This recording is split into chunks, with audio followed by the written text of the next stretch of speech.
Hi ಎಲ್ರಿಗೂ ನಮಸ್ಕಾರ. Welcome back to my channel.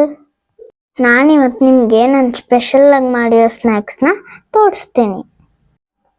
ಇದನ್ನು ಮಾಡೋದು ತುಂಬ ಸಿಂಪಲ್. ಮೊದಲು ಗ್ಯಾಸ್ ಆನ್ ಮಾಡಿ ಒಂದು ಕುಕ್ಕರ್ನ ಸ್ಟವ್ ಮೇಲೆ ಇಡಿ.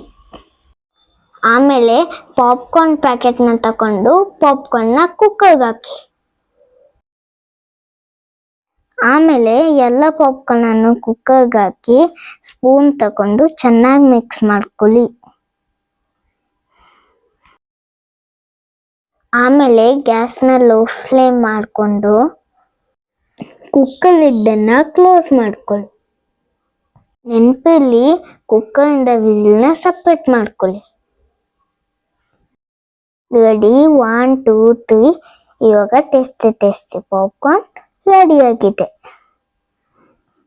ನಿಧಾನಕ್ಕೆ ಗ್ಯಾಸ್ ಆಫ್ ಮಾಡಿ ಲಿಡ್ಡನ್ನು ಓಪನ್ ಮಾಡಿ. Wow, popcorn ready. ನಾನು ಟೇಸ್ಟ್ ಮಾಡ್ತೀನಿ, ಹೇಗಿದೆ ಅಂತ ಹೇಳ್ತೀನಿ. ಸೂಪರ್ ಆಗಿದೆ. ನೀವು ಒಂದ್ಸತಿ ಮನೆಯಲ್ಲಿ ಟ್ರೈ ಮಾಡಿ. ಸಿಗೋಣ ಇನ್ನೊಂದು ವಿಡಿಯೋದಲ್ಲಿ. ಬಾಯ್.